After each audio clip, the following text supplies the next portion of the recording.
Well, good morning, YouTube. Once again, I just finished making a video of the red light traffic camera scam over there at Main and Hillcrest. I'm still right here in that area. But anyway, this video is about a program called Lot Links or REAP, which is a program that's designed to get,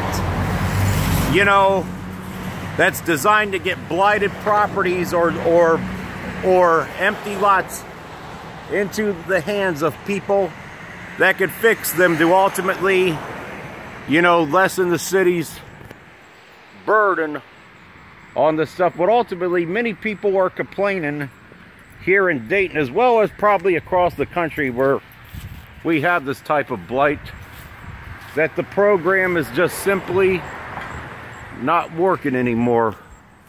But I don't know if it ever really did work, to be honest with you.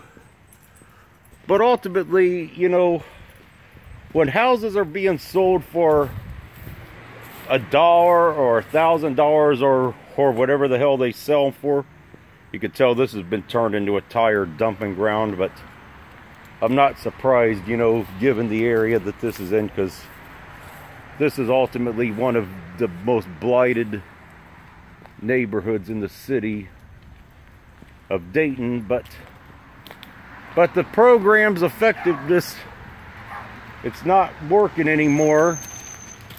It's not working anymore, and ultimately what needs to happen here is they just need to quit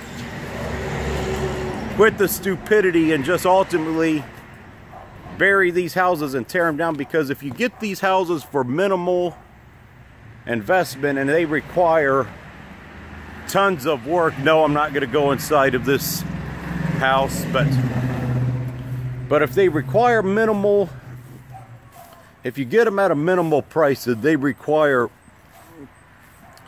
tons of investment, especially in a real blighted part of town like this. In North Main Street corridor has been really hard hit by blight for a long time now. So ultimately, there was an article, which I'll provide a link to it, where it mentioned, that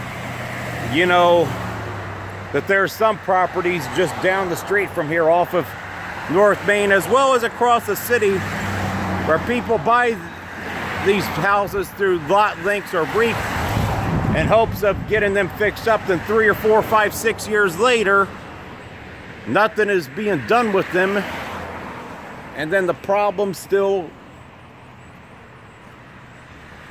persists.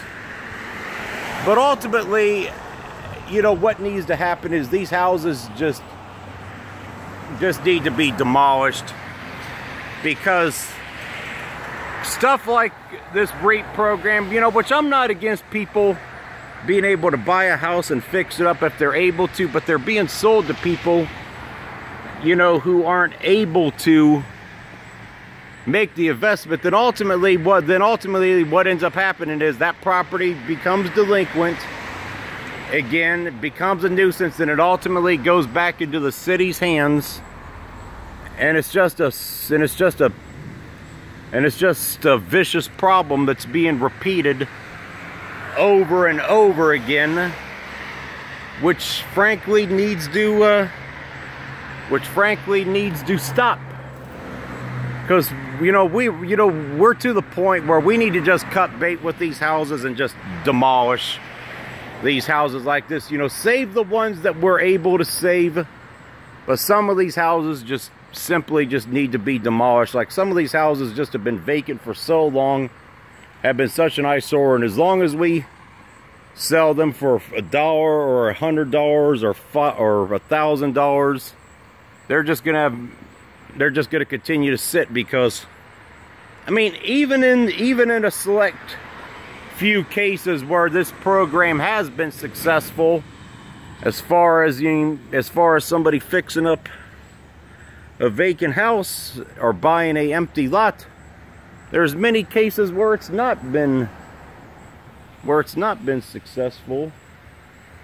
And then ultimately that's when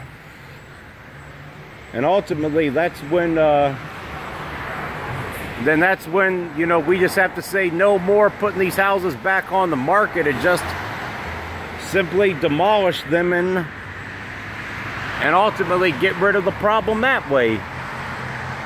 Because we just can't keep recycling the same problem, you know, over and over again. It would be nice if there was a more effective way to deal with this, but ultimately I just think we need to just bury these dead houses and just tear them down, ultimately. But, you know, let me know your guys' thoughts on this, because I know many cities across the country, especially in states like Ohio, Michigan, Indiana, PA, Illinois, you know, they deal with these problems, you know, across cities that have, you know, lost their industry as well as lost their people, and vice versa. Making a video of this.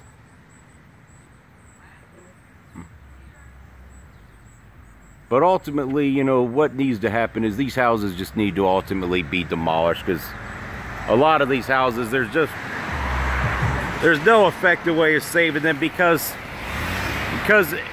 you know, in order to, you know, make these houses a successful transformation, it's going to require, you know, putting more money into the house than it's worth. Then even if you do make it successful, you got to have ultimately licensed work being done, because guess what? If you try and get insurance on a house that's not had licensed work done to it, you ain't going to find anybody to insure the house. Then it ultimately gets vacant again, and then it gets set on fire. Then it's just time to go. But anyway, I'll provide a link to this article. Let me know what you guys think, but I just think we're to the point where we just got to bury the dead in regards to these empty houses, and just, that's it for this one.